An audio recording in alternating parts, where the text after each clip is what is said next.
Hello friends, LGR study के YouTube channel पर आपका स्वागत है। फ्रेंड्स, जैसा कि आप जानते हैं कि एलजीआर स्टडी पर इंटरमीडिएट बोर्ड एग्जाम 2022 के लिए सभी सब्जेक्ट का तैयारी कराया जा रहा है। तो आपके टाइम टेबल के हिसाब से आज जो है सोशोलॉजी का क्लास है। यदि आपके पास टाइम टेबल नहीं है तो एलजीआर स्टडी ऐप पर जा कर के आप टाइम टेबल ले सकते हैं और यहाँ से आप ऑनलाइन टेस्ट भी आसानी से दे सकते हैं, बिल्कुल फ्री। साथ ही साथ हमारे टेलीग्राम चैनल को ज्वाइन कर लीजिएगा सकते हैं। साथ ही साथ हमारे फेसबुक पेज और इंस्टाग्राम पर जाकर के हमें फॉलो कर सकते हैं। तो आइए आज का क्लास स्टार्ट करते हैं। तो सबसे पहले हम आपको ये बता दें कि आज का क्लास जो आपका है इसका फर्स्ट चैप्टर है भारतीय समाज एक परिचय, जो कि आपके समाज शास्त्र के बुक का फर्स्ट चैप्टर है, फर्स्ट बुक का फर्स्ट चैप्टर है। तो आइए देख लेते हैं। फर्स्ट लाइन जो है, समाज शास्त्र एक ऐसा विषय है जिसमें कोई भी शून्य से शुरुआत नहीं करता है। जैसे कि आप हिस्ट्री पढ़ते हैं, ज्योग्राफी पढ़ते हैं, फिजिक्स, केमिस्ट्री, कोई भी सब्जेक्ट पढ़ते हैं तो आपको बेसिक से शुरुआत करना पड़ता है। लेकिन इसमें ऐसा नहीं है, इसमें कोई भी व्यक्ति शून्य से शुरुआत नहीं करता है, क्योंकि समाज के बारे में उसे कुछ न कुछ पहले से ही जानकारी होता है। तो इतना तो आप समझ गए। अब नेक्स्ट जो कह रहा है वो है, समाज शास्त्र के बारे में व्यक्ति का बहुत सारा ज्ञान सुस्पष्ट पढ़ाई बगैर प्राप्त किया होता है। क्या कह रहा है? समाज शास्त्र के बारे में व्यक्ति का बहुत सारा ज्ञान सुस्पष्ट पढ़ाई के बगैर ही प्राप्त हुआ होता है। क्या होता है? जैसा कि हमने आपको अभी बताया कि बेसिक से आप यहाँ शुरुआत नहीं करते हैं, कुछ ना कुछ आपको बचपन में ही आता रहता है कि हमारा समाज जो है कैसा है, किस तरह का हमें किसके साथ व्यवहार करना चाहिए, किस दृष्टिकोण से आप किसे देखते हैं। वही यहाँ बता रहा है कि समाज शास्त्र के बारे में व्यक्ति बहुत सारा ज्ञान जो है सुस्पष्ट पढ़ाई बगैर प्राप्त किया होता है। क्या होता है? बिना पढ़ाई के इस ज्ञान को वो प्राप्त किया होता है। और आपको भी समाज शास्त्र का कुछ ना कुछ ज्ञान होगा कि हमारे गांव की जो है स्थिति कैसी है, समाज कैसा है, इनका सोच कैसा है, नज़रिया कैसा है और हमें किस तरह से इनके साथ चलना चाहिए तो बेहतर रहेगा। तो यही बात यहाँ पर कह रहा है। नेक्स्ट देख लेते हैं। पहले से ही या अपने आप प्राप्त किया गया सहज ज्ञान बोध समाज शास्त्र के लिए बाधक भी और सहायक भी है। क्या कह रहा है? पहले से जो ज्ञान आपको प्राप्त है या फिर आपने जो ज्ञान प्राप्त किया है ये आपके लिए अच्छा भी साबित हो सकता है। ऐसा नहीं कि सभी ज्ञान जो अभी तक आप प्राप्त किए हैं वो बिल्कुल बेकार है और अब जो आप पढ़ेंगे वो अच्छा है। वो अच्छा भी साबित हो सकता है और आपके लिए खतरनाक भी साबित हो सकता है।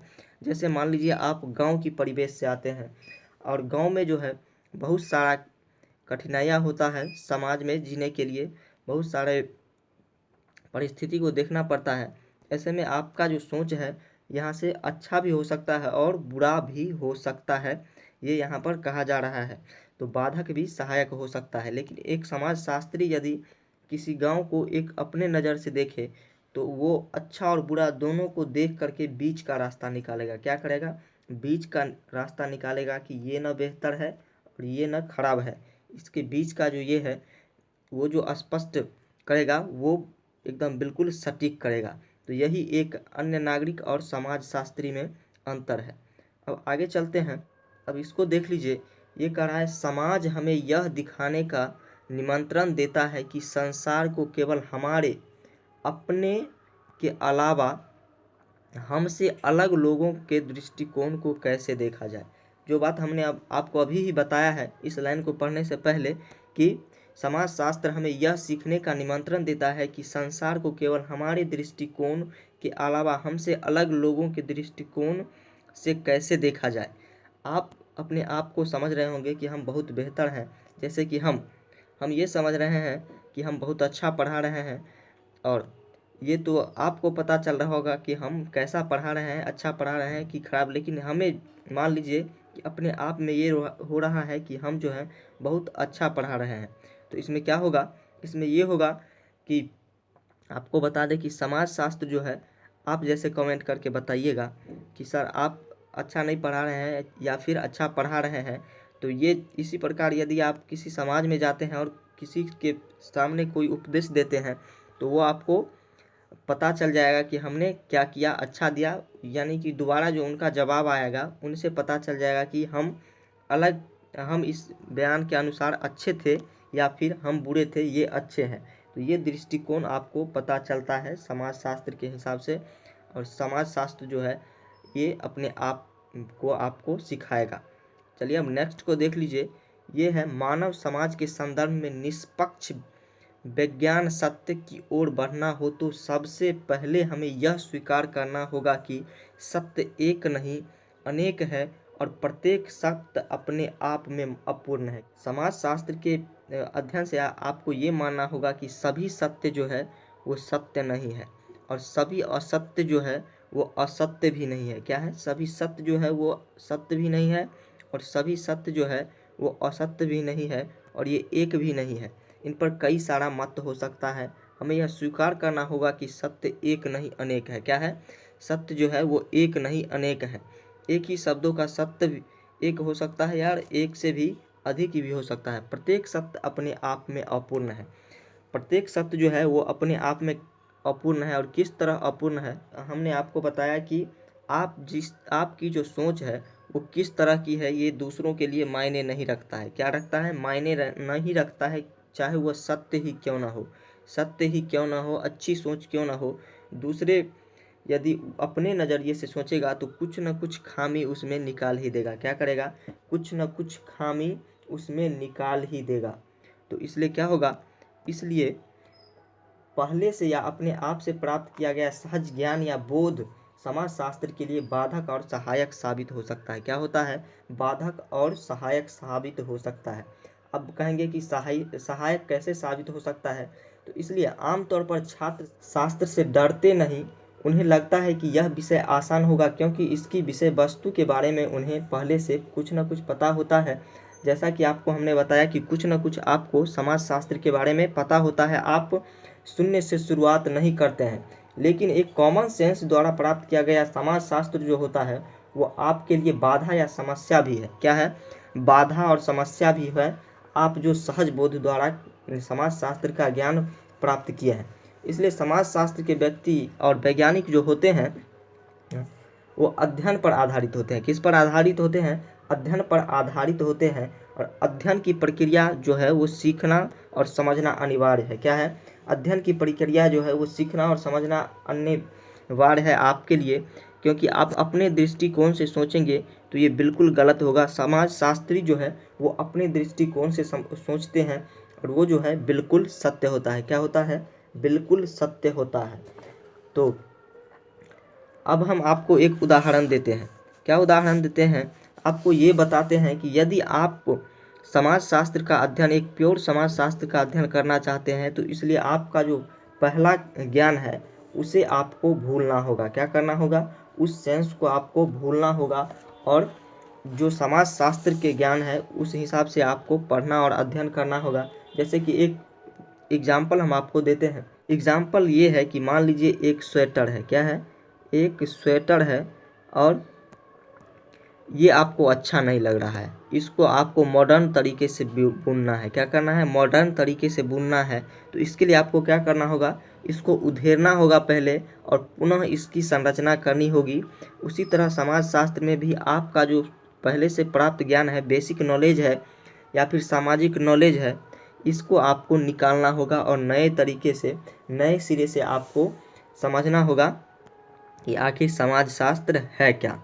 दूसरी बात, भारतीय समाज जो है और इसकी संरचना, यानी कि भारतीय समाज जो है यानी कि इसकी सोच जो है वो और इसकी संरचना की जो समझ आपको है, एक सामाजिक नक्शा प्रदान करती है। क्या प्रदान करती है? एक सामाजिक नक्शा प्रदान करती है। जैसे कि आप मान लीजिए कि अभी आप किस एज के होंगे?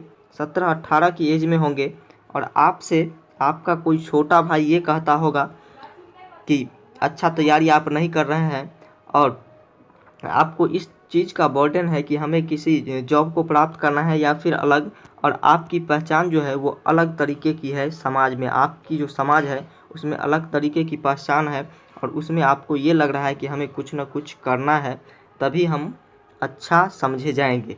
तो इसके लिए आपको एक नक्शा तैयार करना होगा कि हमें कैसे क्या करना है और किस तरह रहना है।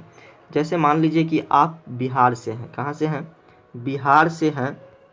तो आपको अपने बारे में पूरे पता है कि हमारे बिहार में जो है क्या है, कैसे है। और यदि आप दूसरे राज्य में जाते हैं तो वहाँ आपकी जो सामाजिक स्थिति है वो अलग दिखाई देगी। तो इसलिए एक सभी जगह का अलग प्रकार का नक्शा जो है समाजशास्त्र हमें प्रदान करती है, सोच की हो, समझ की हो या फिर कल्चर की हो। अब आगे बढ़ते हैं।